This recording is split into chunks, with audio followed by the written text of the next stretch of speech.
If that's a crappie, I'll be very surprised.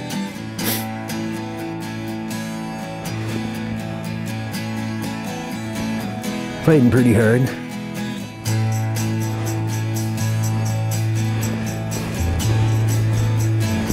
My God, it is a crappie.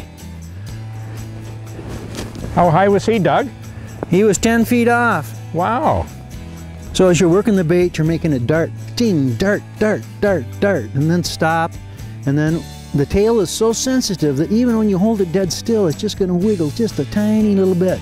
So if you just want to try to trigger the fish by getting the tail to wag just a little bit more, it's just a little bit of rod tip movement like that.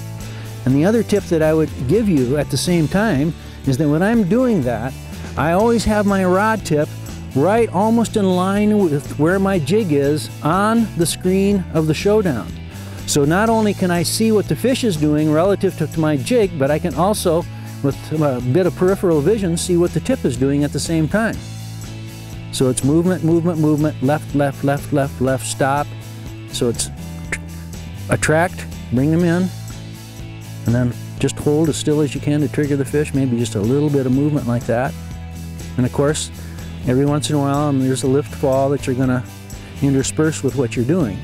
But for crappies, many times, the lift fall is not such a big deal. It's getting it in their vision, a lot of times just above their vision, and making it move so it looks enticing.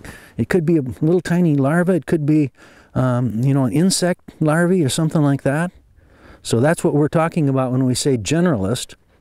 A jig to begin with, and then especially in the Northland lineup, they've, you know, Bro has created all of these various shapes, and you've got the same thing with the custom Jigs and Spin plastics, where you can fine-tune a little bit more. If you think it's a chironomid larva, there's such a thing, you know, he's got a plastic for that. And so you can fine-tune.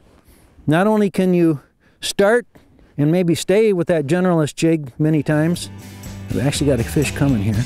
Here comes a fish. Got him. Yeah, let's see what we got. How big? Bigger fish. No, it isn't that big. Felt good though. Nice one. And always lots of fun to play the electronics game when you're obviously you see what's going on with the fish.